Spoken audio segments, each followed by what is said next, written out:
नमस्कार, आप देखना शुरू कर चुके हैं CRS न्यूज़। खबर रायबरेली से। सेवानिवृत्त कर्मचारी एवं पेंशनर्स एसोसिएशन जनपद रायबरेली का प्रांतीय आह्वान पर भारत सरकार द्वारा केंद्रीय 8वीं वेतन आयोग के गठन वित्त मंत्रालय के द्वारा जारी संकल्प पत्र को देखते हुए पूरे राष्ट्र के पेंशनरों में आक्रोश व्याप्त है, क्योंकि 5वें वेतनमान, 6ठे और 7वें वेतनमान में पैरा 3 के बिंदु 4 में पेंशनरों का स्थान पेंशन पुनरीक्षण और अन्य लाभों के लिए सुरक्षित रखा गया था।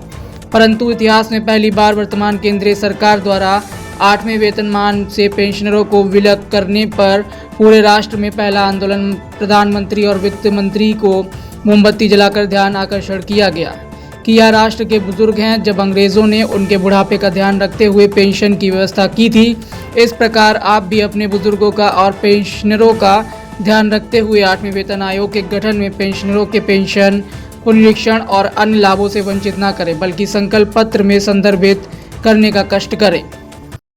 अपना परिचय दीजिए। रविंद्र कुमार श्रीवास्तव, जिला अध्यक्ष सेवानिवृत्त कर्मचारी पेंशनर एसोसिएशन रायबरेली। क्या मामला है? धरना प्रदर्शन आप लोग जिलाधिकारी के यहाँ कर रहे हैं? हाँ, धरना प्रदर्शन ये राष्ट्रव्यापी आंदोलन 21/2025 के पूर्व हमारा 8वां वेतनमान जो इतना विलम्ब से आया, जब यही जनवरी से हमें कर्मचारियों को और पेंशनरों को 1/1/2026 से 8वें वेतनमान का लाभ मिलना चाहिए, लेकिन वो भी 3 तारीख को लागू हुआ है।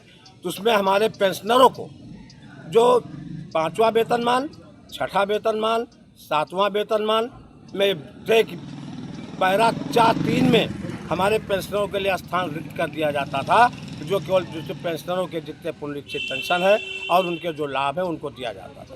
लेकिन बड़े खेद का बिंदु है कि आज मान लीजिए प्रधानमंत्री जी ने हो सकता है देखा, या हो सकता है उन्होंने ना देखा हो, कि उन्होंने पेंशनरों का, पूरे राष्ट्र के पेंशनों का पैरा 4(3) से हटा दिया है कि इनको 8वें वेतनमान में हर लाभ से वंचित कर दिया जाएगा।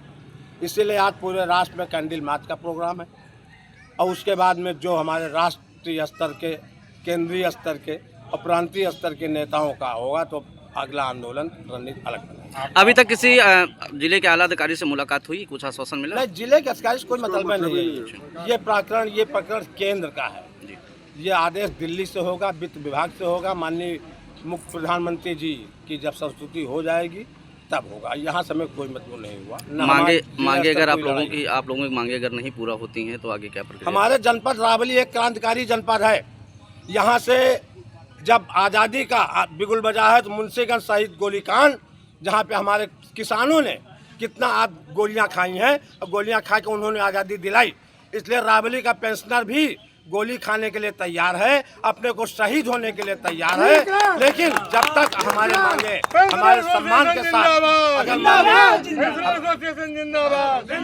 हमारे जनपद रायबरेली ही नहीं, मैं क्रांतिकारी जनपद का हूँ, जहाँ पे राणा बेनी माधो सिंह और उस रूप में देखा जाए आचार्य महावीर प्रसाद की धरती में पैदा हुआ हूँ। अगर राष्ट्र के पेंशनरों में, राज्य के पेंशनरों में, जनपद के पेंशनरों के साथ अगर कुठाराघात किया गया तो हम लोग वो स्थिति पैदा करेंगे जो कि जनपद ही नहीं, प्रदेश ही नहीं, पूरे राष्ट्र में रायबरेली का नाम अलग होगा।